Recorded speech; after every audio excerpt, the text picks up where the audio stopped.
اعوذ باللہ من الشیطان اللعین الرجیم بسم اللہ الرحمن الرحیم الحمد للہ رب العالمین الصلاة والسلام علی اشرف الانبیاء والمرسلین وعلى آلہ الطیبین الطاہرین المعصومین الذین اذہب اللہ عنہم الرجس وطہرہم تطہیرا اللہم صل علی محمد وآل محمد اللہم اخرجنا من الظلمات الوہم واکرمنا بنور الفہم اللہم افتح علینا ابواب رحمتک وانشر علینا خزائن علومک برحمتک یا ارحم الراحمین اللہم وفقنا للعلم والعمل به درود پڑھیں محمد وآل محمد اللہم صل علی محمد وآل محمد۔ خداوند متعال قرآن مجید میں سورہ بقرہ آیت نمبر 165 اس کے ذیل میں ارشاد فرماتا ہے والذین آمنوا اشد حبا للہ، جو لوگ ایمان لے کر آئے وہ اللہ سے شدید محبت کرتے ہیں۔ لہٰذا اللہ سے محبت کو موضوع گفتگو قرار دیا۔ اس کی بنیادی وجہ بارہا آپ کی خدمت میں بیان کر دی کہ انسان اللہ سے محبت کرے تو یہ محبت حقیقی محبت ہے۔ اللہ کے علاوہ انسان جس کسی سے بھی محبت کرتا ہے وہ محبت حقیقی نہیں ہے، حقیقی محبت اللہ کے ساتھ ہے۔ لہٰذا وہ غیر اللہ کی محبت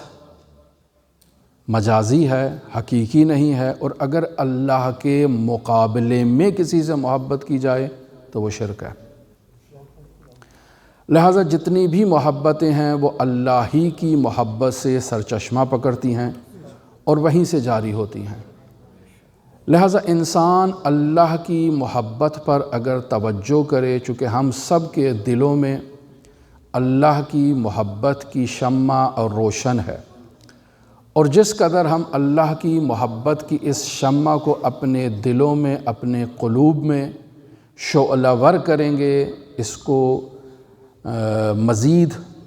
اپنے دلوں میں بیدار کرنے کی کوشش کریں گے، تو اسی اعتبار سے ہمارے قلوب نورانی ہوں گے اور اللہ کے قریب ہوں گے۔ یہ جو ہم اعمال انجام دیتے ہیں ان اعمال میں بھی اخلاص دکھائی دے گا، اور ان اعمال کی بدولت ہمارا اللہ سے رابطہ بھی مضبوط ہوگا۔ ابھی ہم اعمال انجام دیتے ہیں، ایک اجمالی سی معرفت ہے، اللہ کی مختصر سی معرفت ہے، ایک مختصر سی محبت ہے ہمارے دلوں میں، اور اسی معرفت اور محبت کی بنیاد پر ہم یہ عبادات انجام دیتے ہیں، نماز پڑھتے ہیں، روزہ رکھتے ہیں، قرآن مجید کی تلاوت کرتے ہیں، باقی جتنے کام بھی ہم انجام دیتے ہیں، اس کا سرچشمہ وہی معرفت الہی ہے، وہی محبت الہی ہے۔ لیکن چونکہ وہ کمزور درجے کی معرفت ہے، کمزور درجے کی محبت ہے، لہٰذا ہمارے یہ اعمال وہ ہمیں معراج عطا نہیں کرتے، وہ ملکوت عطا نہیں کرتے، وہ بلندیاں عطا نہیں کرتے جو ایک انسان کو حاصل ہونی چاہیے۔ لہٰذا انسان اپنے ان اعمال کے ذریعے سے اللہ سے اپنی قلبی محبت و عقیدت و ارادت کا اظہار کرتا ہے، اور اسی طرح سے انسان اللہ کے علاوہ جو محبت کرتا ہے وہ محبت بھی اللہ ہی کی محبت کا جو ہے وہ سرچشمہ ہوتی ہے، اللہ ہی کی محبت سے ابھرتی ہے۔ جیسے انسان آل اللہ سے محبت کرتا ہے، یہ محبت بھی اللہ ہی کی محبت کا ایک خزانہ ہے، اور اسی خزانے سے انسان محبت کرتا ہے ان پاکیزہ ہستیوں سے۔ لہٰذا تعلیمات میں، اہل بیت کی تعلیمات میں، اشعار میں اور تاریخی کتابوں میں حضرات اہل بیت علیہم السلام کو جو آل اللہ کہا گیا ہے، اس کی بنیادی وجہ یہی ہے کہ یہ ہستیاں اللہ کے اس قدر قریب ہیں، ان کا اللہ سے اس قدر رابطہ ہے، وگرنہ اللہ کی کوئی اولاد نہیں ہے اور اللہ کا کوئی خاندان نہیں ہے، اللہ کی کوئی نسل نہیں ہے۔ لیکن وہ افراد جو اللہ سے مضبوط رابطہ برقرار رکھتے ہیں، جن کا اللہ سے رابطہ بہت گہرا رابطہ ہوتا ہے، ایسے افراد کو ان رابطہ قرب کی وجہ سے ایسے القاب سے نوازا جاتا ہے۔ مثلا یہ آل اللہ کہا گیا تو یہ درواقع اس قریب رابطے کی وجہ سے کہا گیا ہے، اور جب انسان کی محبت اللہ سے حقیقی محبت ہے تو وہی اللہ کی محبت دوسری ان ہستیوں میں جاری ہوگی کہ جن ہستیوں کا اللہ سے قریبی رابطہ ہے، اور یہ محبت بھی حقیقی محبت کہلائے گی، یہ مجازی نہیں ہے۔ اس کا ربط بھی خداوند متعال کی اس محبت حقیقیہ سے ہے، اور یہ کوئی حضرات اہل بیت علیہم الصلاۃ کے ساتھ یہ چیز اختصاص نہیں رکھتی ہے۔ آپ دیکھیں تو قریش کو بھی یہ القاب دیے جاتے تھے، وہ جو خادم کعبہ تھے، خانہ کعبہ کی خدمت کیا کرتے تھے، انہیں جیران اللہ کہا جاتا تھا، اللہ کے ہمسائے ہیں یہ لوگ، سکان اللہ، یہ اللہ کے اس بیت میں ساکن ہیں یہ لوگ، یا آل اللہ بھی انہیں کہا جاتا تھا۔ تو یہ قرب رابطے کی وجہ سے ہے کہ بہت زیادہ قریب رابطہ ہو، بہت زیادہ شدت محبت ہو اللہ کی جانب سے، اور یہ محبت بھی طرفینی ہو، اللہ ان سے محبت کرتا ہو، یہ اللہ سے محبت کرتے ہوں، تو اس محبت کی شدت کے نتیجے میں عرف عام میں، معاشرے میں ایسے القاب دیے جاتے ہیں، اور یہ کوئی شرکیہ القاب نہیں ہیں، اور یہ در حقیقت ان ہستیوں سے انسان اپنی محبت کا اظہار کرتا ہے، چونکہ انسان اللہ سے محبت کرتا ہے، اور ہر وہ چیز جس میں اللہ کا رنگ موجود ہو، انسان اس چیز سے بھی محبت کرتا ہے اللہ کی وجہ سے۔ کیوں؟ چونکہ وہ شے، وہ ہستیاں، وہ موجودات صبغۃ اللہ کی مصداق ہیں، یعنی جنہوں نے خدائی رنگ اختیار کر رکھا ہے۔ اسی طرح سے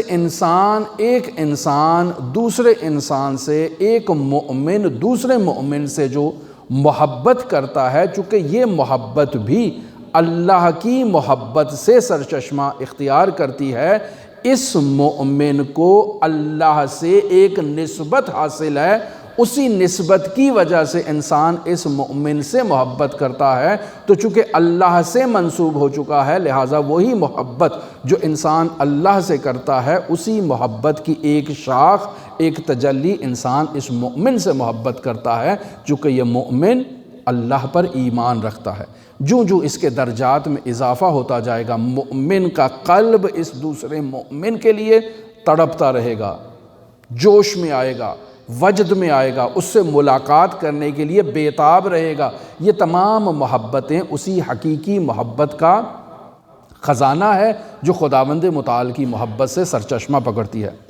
اسی طرح انسان اگر اپنے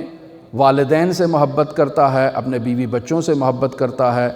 اپنے مال سے محبت کرتا ہے، اپنی پراپرٹی سے محبت کرتا ہے،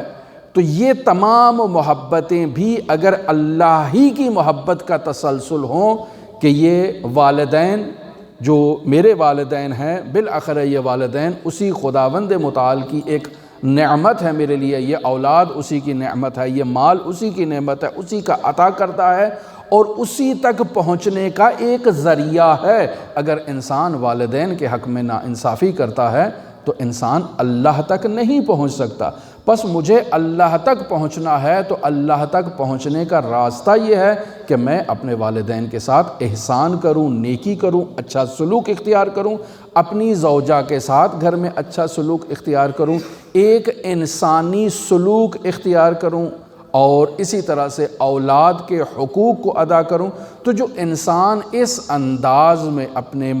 والدین سے محبت کرتا ہے، اپنی اولاد سے محبت کرتا ہے، اپنے مال سے محبت کرتا ہے، اس وجہ سے کہ یہ اللہ تک پہنچنے کا ایک ذریعہ ہے، تو پھر انسان اس محبت کو بھی محبت الہیہ کے ذیل میں لے کر آتا ہے۔ لیکن اگر یہ تمام محبتیں اللہ کی محبت کا سرچشمہ نہ ہو تو پھر شرک ہے۔ پھر چاہے انسان آل اللہ سے محبت کرتا ہے اور اسے خدا کے مد مقابل لا کر کھڑا کر دیتا ہے تو یہ شرک ہے۔ انسان اگر اپنے والدین سے محبت کرتا ہے اور خدا کے مد مقابل لا کر کھڑا کر دیتا ہے، بیوی بچوں کو خدا کے مد مقابل لا کر کھڑا کر دیتا ہے، یا اپنے اموال کو، پراپرٹی کو، سب چیزوں کو خدا کے مد مقابل لا کر کھڑا کر دیتا ہے، تو یہ محبت جو محبت الہیہ سے سرچشمہ نہیں پکڑ رہی ہے بلکہ خدا کے اپوزٹ آ کر کھڑی ہو گئی ہے، تو یہ محبت شرک ہے اور انسان کو اس سے اجتناب کرنا چاہیے۔ یہ محبت کبھی بھی انسان کو اللہ تک نہیں پہنچنے دے گی بلکہ انسان کے اللہ تک پہنچنے کے درمیان ایک رکاوٹ ایجاد ہو جائے گی۔ لہٰذا جب ہم اللہ سے محبت کی بات کرتے ہیں اور اسی محبت میں آل اللہ سے محبت، والدین سے محبت، تو بس اوقات بعض لوگوں کے ذہنوں میں ایک مقابلہ ایجاد ہو جاتا ہے اور وہ اس محبت کو اللہ کے مد مقابل خام خواہ لا کر کھڑا کرنے کی کوشش کرتے ہیں، جبکہ اللہ کے مد مقابل ہے نہیں۔ اگر انسان اللہ سے محبت کرتا ہے تو اللہ کے چاہنے والوں سے بھی اس وجہ سے محبت کر رہا ہے کہ وہ اللہ کے حبدار ہیں، اس وجہ سے محبت کر رہا ہے کہ اللہ نے ان سے محبت کرنے کا حکم دیا ہے، تو پس یہ محبت اللہ کی محبت کا غیر نہیں ہے۔ انسان خام خواہ ان چیزوں کو مکس کرنے کی کوشش کرتا ہے۔ دیکھیں جہات مختلف ہیں، زاویے مختلف ہیں۔ جب محبت اختیار کر رہے ہیں اور وہ محبت اللہ کے حکم سے ہے، اللہ کی محبت کا ایک خزانہ ہے اس طرف بھی، تو یہ محبت حقیقیہ ہے اور یہ شرک نہیں ہے۔ لیکن جب انسان اسے اپوزٹ لے کر آتا ہے، مستقل قرار دیتا ہے اور اللہ کے مد مقابل ان ہستیوں کو یا اس شخصیت کو یا اس ذات کو یا اس موجود کو لے آتا ہے، تو چونکہ انسان اس محبت میں مستقل ہونے کا قائل ہے، اس کو انسان مستقل قرار دے رہا ہے، تو یہ شرک کے زمرے میں آ جاتا ہے۔ لہٰذا انسان اس باریک فاصلے کو جب متوجہ ہو جاتا ہے تو پھر انسان ہر اس چیز سے محبت کرتا ہے جس سے اللہ نے محبت کرنے کا انسان کو حکم دیا ہے۔ ہر اس موجود سے، اس شے سے محبت کے نتیجے میں انسان اللہ تک پہنچنے کا راستہ تلاش کرتا ہے، اور انسان در واقع اسی حقیقی محبت میں جس قدر خداوند متعال کا قرب اختیار کرے، اپنے اسی محبت کے اسی تواضع کے ذریعے سے انسان اللہ کے قریب سے قریب ہوتا چلا جاتا ہے۔ یعنی اگر انسان اہل بیت سے محبت کرتا ہے اور اس اہل بیت سے محبت کا نتیجہ یہ ہے کہ انسان اللہ تک پہنچنے کا راستہ تلاش کر رہا ہے، تو یہ محبت بھی انسان کو اللہ تک پہنچاتی ہے۔ اگر انسان اپنے والدین سے محبت کر رہا ہے اللہ تک پہنچنے کے لیے، تو یہ ذریعہ بنے گا اللہ تک پہنچنے کا۔ اسی طرح سے انسان یہ جو روزمرہ زندگی کے اعمال انجام دیتا ہے، نماز ہے، روزہ ہے، حج ہے، زکوٰۃ ہے، یہ اللہ تک پہنچنے کا اگر ذریعہ قرار دیتا ہے اور انسان ان اعمال سے محبت کرتا ہے اللہ تک پہنچنے کے لیے، تو یہ اعمال انسان کو اللہ تک راستہ دیتے ہیں، اللہ تک انسان کو پہنچاتے ہیں۔ لیکن اگر انسان اللہ سے محبت کی اس شمع کو اپنے وجود میں پروان نہیں چڑھاتا، اس کو مضبوط سے مضبوط نہیں کرتا ہے، تو اس کے نتیجے میں انسان کے یہ تمام اعمال، یہ تمام محبتیں بے جان محبت کہلائیں گی۔ لہذا انسان کا وظیفہ یہ ہے کہ اس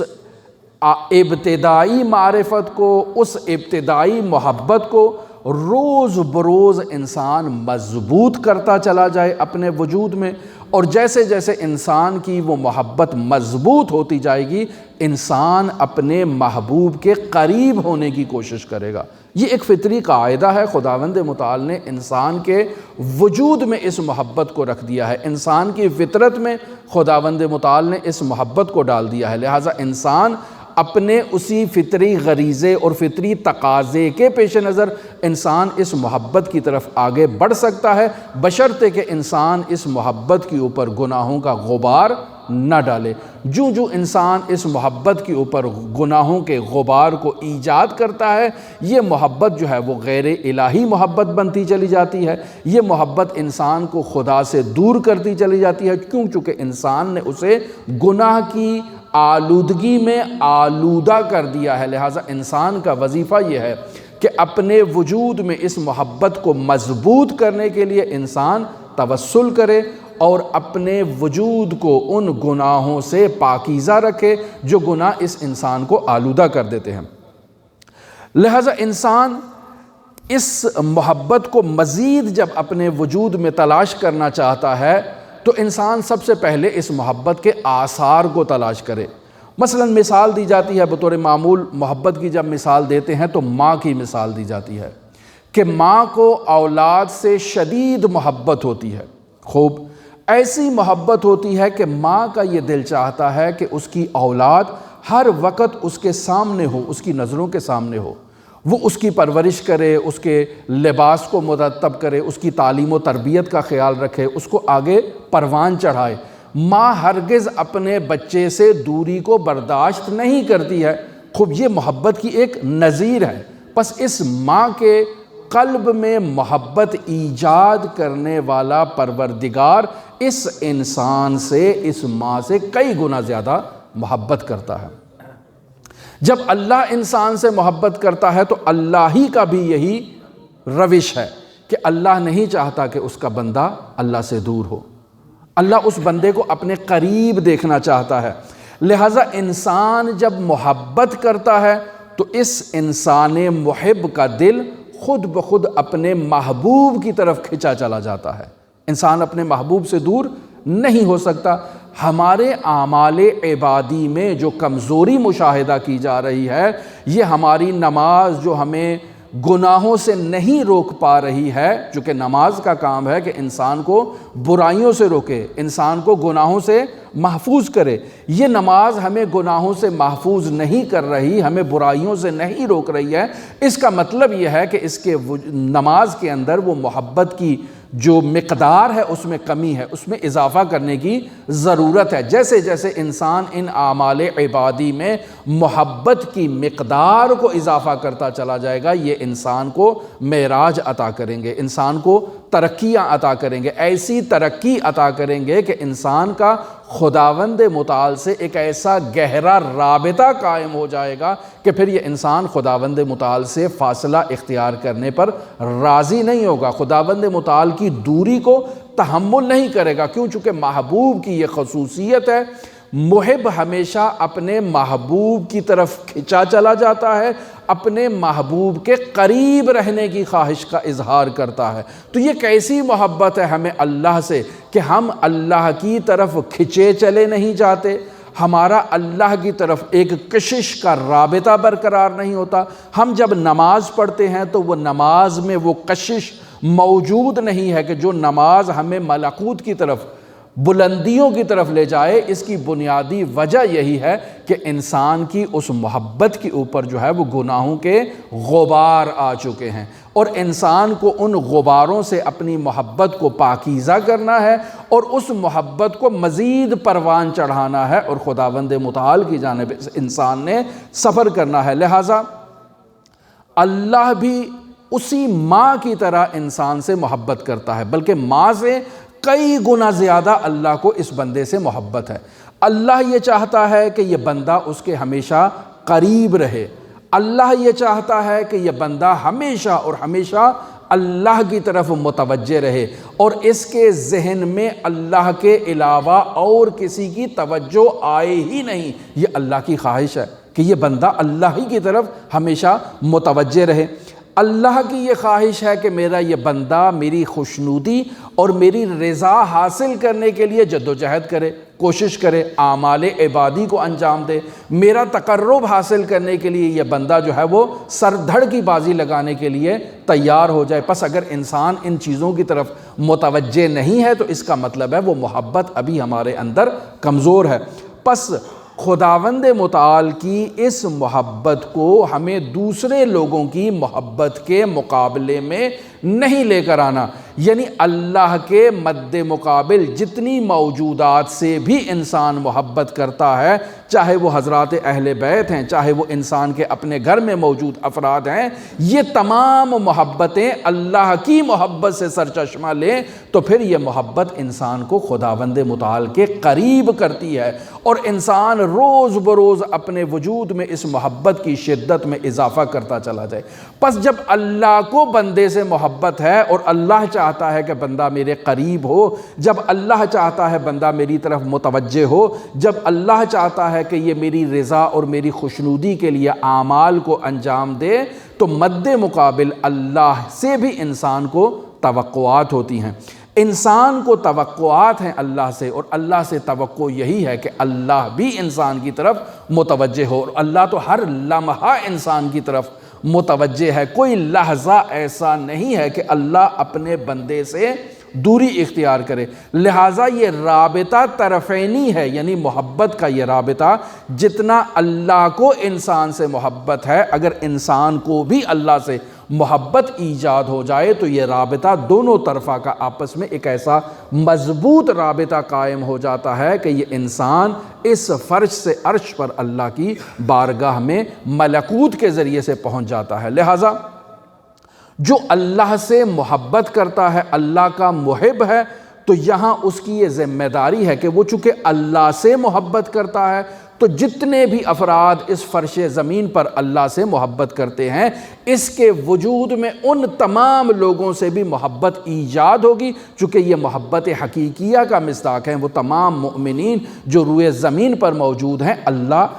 اس بندے کے دل میں ان سے بھی محبت کو ایجاد کرے گا، لہٰذا یہ دوسرے مؤمنین کے لیے توجہ کرے گا، ان کی ضروریات کا خیال رکھے گا، ان کی مدد کرے گا، ان کا ہاتھ پکڑ کر بھی انہیں اللہ کی طرف لے جانے میں مدد کرے گا۔ لہٰذا اللہ سے محبت کا لازمہ مخلوق سے محبت بھی اس صورت میں ظاہر ہوتا ہے کہ اللہ اس مخلوق کے دل میں دوسری مخلوقات کی محبت کو ایجاد کر دیتا ہے۔ صرف انسانوں کی محبت کو نہیں، بلکہ چھوٹی چھوٹی موجودات کو، چھوٹی چھوٹی چیونٹیوں کی محبت کو بھی خداوند متعال اس کے وجود میں ڈال دیتا ہے۔ وہ ایک فقیر کی مثال ہے کہ وہ جب بازار سے سبزی لینے کے لیے گئے، سبزی لی، سبزی لے کر گھر آئے، جب سبزی کو کھول کے دیکھا تو اس کے اندر چیونٹیاں موجود تھیں۔ اب جب چیونٹیاں موجود تھیں تو دوبارہ اس سبزی کو اسی طرح سے پیک کیا اور دوبارہ اسی دکان کی طرف آئے اور اس دکاندار کو کہا، دکاندار نے کہا کہ آپ کو اس میں کوئی عیب دکھائی دیا ہے جو واپس کرنے کے لیے آ گئے ہیں؟ کہا واپس کرنے نہیں آیا ہوں، میں اس کو اس وجہ سے لے کر آیا ہوں کہ اس میں چیونٹیاں موجود ہیں اور یہاں کہیں ان چیونٹیوں کا گھر موجود ہے، میں ان چیونٹیوں کو ان کے گھر سے دور لے جانا برداشت نہیں کر سکتا، میں یہاں لے کر آیا ہوں تاکہ یہ اپنے گھر میں واپس چلی جائیں، جب یہ چلی جائیں ان کو یہاں جھاڑ دوں اور یہ اپنے گھر چلی جائیں، تب میں یہی سبزی واپس لے جاؤں گا۔ مجھے سبزی میں عیب نہیں ہے، لیکن میں برداشت نہیں کر سکتا کہ اللہ کی مخلوق اپنے گھر سے آوارہ ہو جائے۔ لہٰذا انسان جب اللہ سے محبت کرتا ہے تو اللہ کی مخلوقات سے بھی انسان کے وجود میں ایسی ہی محبت ایجاد ہوتی ہے۔ لہٰذا انسان آل اللہ سے محبت کرتا ہے، انسان دوسرے مؤمنین سے محبت کرتا ہے، انسان قرآن سے محبت کرتا ہے، انسان مسجد سے محبت کرتا ہے، نماز سے محبت کرتا ہے، روزے سے محبت کرتا ہے، اعمال عبادی سے محبت کرتا ہے۔ یہ تمام محبتیں انسان کو اللہ کی طرف لے جاتی ہیں، اور پھر انسان مد مقابل ان لوگوں سے نفرت کرتا ہے، ان لوگوں سے دوری کرتا ہے کہ جو اللہ کی محبت کے اپوزٹ آ کر کھڑے ہوتے ہیں۔ پس اگر کوئی آل اللہ کے مد مقابل اپوزٹ آ کر کھڑا ہوتا ہے اور دشمنی کا اظہار کرتا ہے تو انسان اس سے محبت نہیں کرتا۔ اگر کوئی مؤمنین سے دشمنی کا اظہار کرتا ہے تو انسان مؤمن جو اللہ کا عاشق ہے وہ ان لوگوں سے محبت نہیں کرتا ہے۔ لہٰذا جو مسجد کو آگ لگاتے ہیں، جو قرآن کو آگ لگاتے ہیں، جو امام بارگاہوں کو آگ لگاتے ہیں، انسان اپنے قلب میں ان سے متنفر ہوتا ہے، ان سے محبت نہیں کرتا۔ کیوں؟ چونکہ یہ درواقع اللہ کی محبت کے اپوزٹ آ کر کھڑے ہیں۔ وہ چیزیں جو اللہ کی محبت تک انسان کو پہنچاتی ہیں یہ اسے نقصان پہنچا رہے ہیں۔ لہٰذا انسان جو اللہ سے محبت کرتا ہے، اس محبت کا لازمہ یہ ہے کہ اللہ کے محبین سے محبت کرے اور اللہ کے دشمنوں کے اور اللہ کے محبین کے دشمنوں سے انسان دشمنی کرے اور عداوت کا اظہار کرے۔ درود پڑھے محمد و آل محمد کے ساتھ۔ اللہم صلی علی محمد و آل محمد وعجل فرجہ۔ بس انسان جو اللہ سے محبت کرتا ہے، اس محبت کے نتیجے میں انسان کو سکون حاصل ہوتا ہے، انسان کے وجود میں ایک لذت کا احساس حاصل ہوتا ہے۔ کیوں؟ چونکہ ہر وہ انسان جو اپنے معشوق حقیقی کو مشاہدہ کرتا ہے اس کے دل میں تسکین آتی ہے، اس کے دل میں سکون آتا ہے، اس کے دل میں لذت آتی ہے۔ لہٰذا آپ دیکھیں گے کہ بعض لوگوں کا دل یہ چاہتا ہے کہ وہ اپنا زیادہ وقت مسجد میں گزاریں، زیادہ وقت اپنے خاندان کے ساتھ، اپنی فیملی کے ساتھ وہ گزاریں، چونکہ یہ فیملی در واقع اس کی تربیت ہوگی اور ایک اجتماع کی صورت میں انسان اللہ کی طرف جو ہے وہ قدم بڑھائے گا۔ لہٰذا انسان فیملی میں اپنا وقت گزارنے کو پسند کرتا ہے، انسان اپنے گھر میں اپنی بیگمات کے ساتھ گھر کے کاموں میں تعاون کرنے میں دلچسپی کا اظہار کرتا ہے، مدد کرتا ہے، تاکہ تعاون کرتے کرتے گفتگو بھی ہو اور اللہ تک پہنچنے کا ایک ذریعہ یہ کام بھی ہے۔ لہٰذا یہ انسان کو اللہ تک پہنچانے کا ایک ذریعہ ہے، اس سے انسان کو سکون احساس ہوتا ہے، اس سے انسان کے وجود میں ایک لذت آتی ہے۔ تو اب یہاں پر ایک نہایتی سوال ایجاد ہوتا ہے کہ کیا پھر انسان اس محبت کو لذت کے لیے انجام دے رہا ہے؟ کیا انسان اللہ سے جو محبت کرتا ہے تو یہ محبت لذت کی خاطر ہے کہ انسان کو چونکہ لذت آتی ہے اس وجہ سے انسان اللہ سے محبت کرتا ہے؟ اور اگر انسان اس موجودات سے دوری اختیار کر لے تو اس کا مطلب ہے انسان کے وجود میں ایک بے قراری ایجاد ہو جائے گی، ایک ایسی کیفیت ایجاد ہو جائے گی کہ انسان کو اپنے ہی وجود سے تنفر ہوگا، نفرت ہوگی، بیزاری کا اظہار ہوگا۔ لہٰذا انسان اہل بیت سے محبت کرتا ہے، مسجد سے محبت کرتا ہے، قرآن سے محبت کرتا ہے، مومن سے محبت کرتا ہے، چونکہ انسان کو سکون حاصل ہوتا ہے، چونکہ انسان کو لذت حاصل ہوتی ہے۔ اور اگر انسان ان چیزوں سے دور چلا جائے تو انسان کے وجود میں بے قراری اضافہ ہوتی ہے۔ تو پس معلوم ہوا کہ انسان محبت کر رہا ہے لذت کی خاطر، کیا یہی ہے؟ نہیں عزیزان محترم، درست ہے کہ اللہ کی نعمات سے محبت، اس سے انسان کو لذت آتی ہے، یہ یقینی ہے، لیکن یہ لذت انسان کے وجود میں اس محبت کو مزید شعلہ ور کرتی ہے، اور یہ خداوند متعال نے انسان کی فطرت میں رکھ دیا ہے کہ وہ اس طرح سے محبت کرے اور محبت کے نتیجے میں وہ اللہ کا شاکر ہو۔ لہٰذا حضرت موسیٰ علی نبینا و علیہ والسلام کو خداوند متعال نے وحی نازل کی، حضرت موسیٰ سے کہا کہ اے موسیٰ کچھ ایسا کرو کہ میرے بندے مجھ سے محبت کریں، کچھ ایسا کرو۔ تو حضرت موسیٰ نے فرمایا کہ اے میرے پروردگار بتا میں تیرے بندوں کے ساتھ ایسا کیا کروں کہ تیرے بندے جو ہیں وہ تجھ سے محبت کریں؟ کہا اے موسیٰ ان کو میری نعمات کی یاد دہانی کراؤ، جو میں نے ان پر نعمتیں نازل کی ہیں، جو احسانات کیے ہیں، جو عطائیں کی ہیں، اگر یہ میری ان عطاؤں کی طرف متوجہ ہو جائیں تو چونکہ میں نے ان کی فطرت میں یہ رکھ دیا ہے کہ انسان کو جب کوئی نعمت عطا کرتا ہے تو انسان اس کا شاکر ہوتا ہے، انسان اس کا احسان مند ہوتا ہے، تو چونکہ میں نے ان کی فطرت میں رکھ دیا ہے، تم جب میری نعمات کو متوجہ کراؤ گے کہ اللہ نے تمہیں یہ بھی نعمت دی ہے، یہ بھی نعمت دی ہے، یہ بھی نعمت دی ہے، اس کے نتیجے میں وہ میری طرف متوجہ ہوں گے اور میرے محبت میں ان کے قلب میں اضافہ ہوگا۔ پس اے موسیٰ ان کے دلوں میں میری محبت میں اضافہ کرواؤ، ان کو میری نعمات یاد دلا کر۔ وہ ایک واقعہ کہ وہ شخص آتا ہے ایک اپنے دوست کے پاس مدد لینے کے لیے آتا ہے، تو وہ کہتا ہے میں تمہاری کیا مدد کر سکتا ہوں، یہاں حاتم طائی رہتا ہے، تم اس حاتم طائی کے پاس جاؤ اور جا کر اس سے مدد لے لو، اور وہ انسان کو اس قدر عطا کرتا ہے کہ انسان پھر محتاج نہیں رہتا۔ اچھا ٹھیک ہے، میں حاتم طائی کے پاس جا کر مدد لیتا ہوں۔ جاتا ہے حاتم طائی کے دروازے پر، اب دروازہ دق الباب کرنا ہی چاہتا ہے کہ دیکھتا ہے کہ اندر سے آواز آ رہی ہے کہ وہ حاتم طائی جو ایک نہایتی سخی انسان ہے، وہ اپنے گھر میں بیٹھ کر دعا کر رہا ہے کہ اے میرے پروردگار،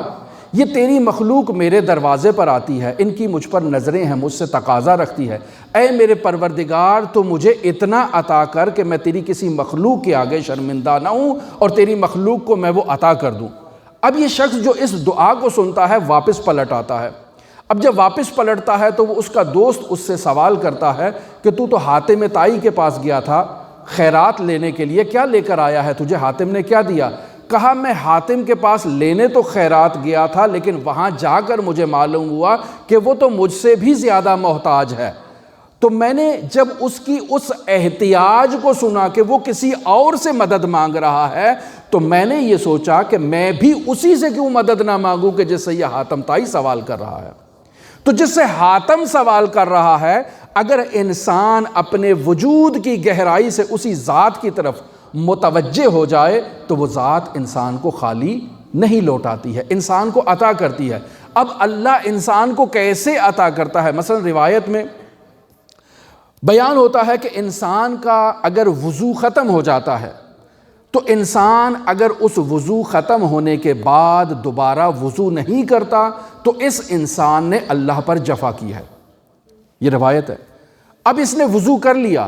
وضو کرنے کے بعد 2 رکعت آ کر نماز ادا نہیں کی تو بھی اس نے اللہ پر جفا کیا۔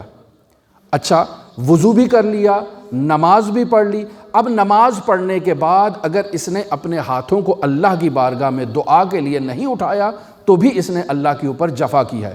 اب اس نے وضو بھی کر لیا، نماز بھی پڑھ لی، دعا بھی کر لی، تو اب اللہ کہتا ہے کہ اگر یہ دعا کرے اور میں قبول نہ کروں تو میں نے اس کے حق میں جفا کی، اور اللہ جفا کرنے والوں میں سے نہیں ہے۔ پس اللہ کی عطا ایسے ہے کہ جو بھی اللہ کی بارگاہ میں اپنے ہاتھ پھیلاتا ہے اللہ اس کو عطا کرتا ہے۔ اب یہاں کو مصلحت آ گئی تو وہ چیز جو اس نے نہیں مانگی تھی خداوند متعال نے اس مصلحت کی خاطر اس سے بہتر چیز اس کو عطا کر دی، یا خداوند متعال نے اس کی اس دعا کو قبول کر کے اس چیز کو آخرت کے لیے اس کے لیے ذخیرہ کر دیا ہے، اور جب یہ خداوند متعال کی بارگاہ میں جائے گا تو وہاں اس کو خداوند متعال وہ عطا کرے گا۔ یہ سب اللہ کی مصلحتیں ہیں، لیکن انسان کا ہاتھ اس دعا سے خالی اللہ ہرگز نہیں لوٹاتا۔ پس جب انسان متوجہ ہو جاتا ہے ان حقائق کی طرف تو یہ انسان ہرگز اللہ سے دور ہونے کے لیے تیار نہیں ہے۔ اس انسان کے وجود میں اللہ کی محبت کی ایک ایسی چنگاری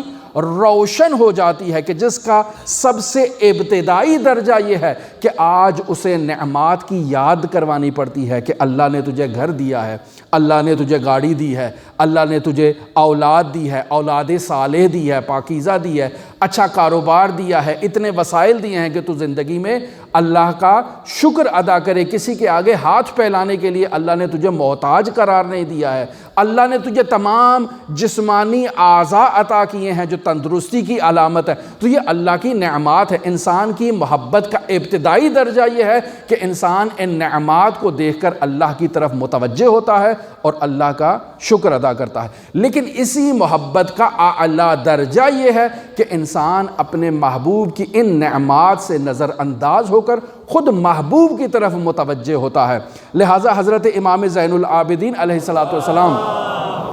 اللہم صلی علی محمد و آل محمد، امام زین العابدین خداوند متعال سے مناجات میں فرماتے ہیں کہ اے میرے پروردگار، اگر تو مجھ پر جو ہے وہ مجھے جہنم میں ڈال دے اور جہنم میں مجھے تو اپنے دشمنوں کے ساتھ اس جہنم کی آگ میں جلائے تو اے میرے پروردگار تب بھی میرے وجود میں تیری محبت کی شمع روشن ہے اور تب بھی میں تیری طرف متوجہ ہوں۔ اور آپ دعائے کمیل میں تو پڑھتے ہیں، دعائے کمیل میں کس قدر اس کے نمونے موجود ہیں۔ صبرت علی عذابک، اے میرے پروردگار، حضرت سید الاوصیاء، اے میرے پروردگار میں تیرے عذاب پر صبر کر لوں گا۔ فَكَيْفَ أَصْبِرُ عَلَى فِرَاقِكَ، اے میرے پروردگار میں تیری دوری کو کیسے تحمل کروں گا؟ یہ آگ کا تحمل کرنا آسان ہے، تیری دوری کا تحمل کرنا میرے پروردگار یہ بہت ہی مشکل ہے۔ اور پھر فرماتے ہیں صبرت علی حر نارک، اے میرے پروردگار یہ تیری آگ کی حرارت کو اور تپش کو میں برداشت کر لوں گا۔ فَكَيْفَ أَصْبِرُ عَنِ النَّظْرِ إِلَىٰ كَرَامَتِكَ، اے میرے پروردگار میں تیرے دیدار کی محرومی کو کیسے برداشت کروں؟ وہ مجھ سے برداشت نہیں ہو سکتی ہے۔ یہ انسان جب اپنے محبوب کی محبت کے فراق میں اس قدر شدت تک پہنچ جاتا ہے اور محبت کے اس اعلیٰ درجے پر یہ انسان پہنچ جاتا ہے تب اس انسان کے لیے محبوب سے ایک لمحہ کی دوری قابل تحمل نہیں ہے۔ یہ جہنم کی آگ کی شدت سے زیادہ انسان کے لیے دردناک ہے، زجر آور ہے اور تکلیف دہ ہے۔ لہٰذا انسان اس چیز کی طرف متوجہ ہو کہ جس انسان کے وجود میں اللہ کی محبت کی ابتدائی شمع روشن ہے اس کا یہ وظیفہ ہے کہ وہ ہر روز اس شمع کو جو ہے وہ شعلہ ور کرے، ہر روز اس کی شدت میں اضافہ کرے اور روزانہ اپنے اعمال کو درست کرنے کی طرف متوجہ ہو۔ کل کسی مومن نے سوال کیا کہ کیا روزے کی حالت میں ناخن کاٹ سکتے ہیں؟ کیا روزے کی حالت میں مسواک یا برش کر سکتے ہیں، تو میں مبطلات روزہ آپ کی خدمت میں لے کر آیا ہوں۔ 8 چیز ہیں جو فقہا بیان کرتے ہیں کہ انسان کے روزے کو باطل کر دیتی ہیں، جن میں سب سے پہلی چیز ہے کہ انسان اگر روزے کی حالت میں کھاتا ہے یا پیتا ہے، یہ بھی جان بوجھ کر اگر کھاتا پیتا ہے تو یہ روزے کو باطل کر دیتا ہے۔ اگر انسان بھول گیا، روزے کی حالت میں کوئی چیز کھا لی ہے، اب یہ کھانے کے بعد یاد آیا، تو یہ روزہ انسان کا باطل نہیں ہے۔ جان بوجھ کر انسان نے کچھ کھایا ہے تو یہ روزے کو باطل کرتا ہے۔ لیکن انسان نے منہ میں کوئی چیز ڈالی ہے، بھول گیا تھا، چبا رہا ہے، لیکن ابھی منہ کے اس فضا کے اندر ہے، انسان کو یاد آ جائے فوراً اس کو باہر پھینک دے، یہ روزے کو اندر لے جائے گا تو روزہ باطل ہو جائے گا۔ لہٰذا اگر انسان بھول کے کھائے گا تو روزہ باطل نہیں ہے۔ پھر انسان اگر روزے کی حالت میں اپنی زوجہ کے قریب جاتا ہے، جسمانی تعلق قائم کرتا ہے، تو یہ بھی انسان کے روزے کو باطل کر دیتا ہے۔ اسی طرح انسان کوئی ایسا کام کرتا ہے کہ جس سے اس کی منی خارج ہو جاتی ہے، تو یہ بھی انسان کے روزے کو باطل کر دیتا ہے۔ یعنی جان بوجھ کر اس نے کوئی ایسا کام انجام دیا ہے۔ اگر انسان سوتے کی حالت میں انسان سے منی خارج ہو جاتی ہے، جسے احتلام کہتے ہیں، تو یہ روزے کو باطل نہیں کرتا ہے۔ اسی طرح اگر انسان جھوٹ بولتا ہے، اللہ پر جھوٹ بولتا ہے، اللہ کے حبیب پر جھوٹ بولتا ہے، انسان ائمہ اہل بیت پر جھوٹ بولتا ہے، تو یہ بھی انسان کے روزے کے لیے مبطل واقعہ ہوتا ہے۔ اسی طرح انسان اپنے گلے میں انگلی ڈالتا ہے اور قے کرتا ہے، جان بوجھ کر اندر سے چیزیں باہر نکالنے کی کوشش کرتا ہے، تو یہ بھی انسان کے روزے کو باطل کر دیتی ہیں۔ اور پھر انسان مجنب ہوا، جنابت کی حالت میں اذان فجر سے جو ہے وہ اذان ہو گئی اور انسان اسی حالت میں باقی بیٹھا رہا، بیدار رہا، سحری کرتا رہا، تو یہ روزہ اس کا ختم ہو گیا۔ اس کو اذان فجر سے پہلے غسل کرنا ہے اور خود کو پاکیزہ کرنا ہے، اور اگر یہ نہیں کرے گا تو اس دن کا اس کا روزہ نہیں ہوگا۔ اسی طرح سے انسان مائع چیزوں کے ذریعے سے اپنی قبض کو برطرف کرتا ہے۔ اس کا بھی ایک پروسیس ہے، اگر آپ رجوع کریں گے رسالہ عملیہ میں، تو پانی کے فشار سے انسان اپنے مقعد سے، اپنے پیچھے سے پانی اندر ڈالتا ہے تاکہ اس کی قبض جو ہے وہ برطرف ہو جائے۔ ایک مخصوص طریقہ ہے، اس سے بھی انسان کا روزہ باطل ہو جاتا ہے، بس ختم۔ اور انسان اگر یہ جو مٹی ہے یا آٹا ہے جو ہوا میں اگر گردش کر رہا ہے، بہت غلیظ مقدار میں ہے، انسان اسے اپنے حلق سے نیچے لے جائے تو یہ بھی روزے کو باطل کر دیتا ہے۔ دعا گو ہیں خداوند متعال منجی عالم بشریت حضرت صاحب العصر والزمان کے ظہور میں تعجیل فرمائے، اور ہمیں حضرت کے اصحاب و اعوان و انصار کی فہرست میں شمار فرمائے۔ ہمارا بولنا اور آپ سب کا سننا اپنی بارگاہ میں قبول و مقبول فرمائے۔ اللہم صلی علی محمد و آل محمد۔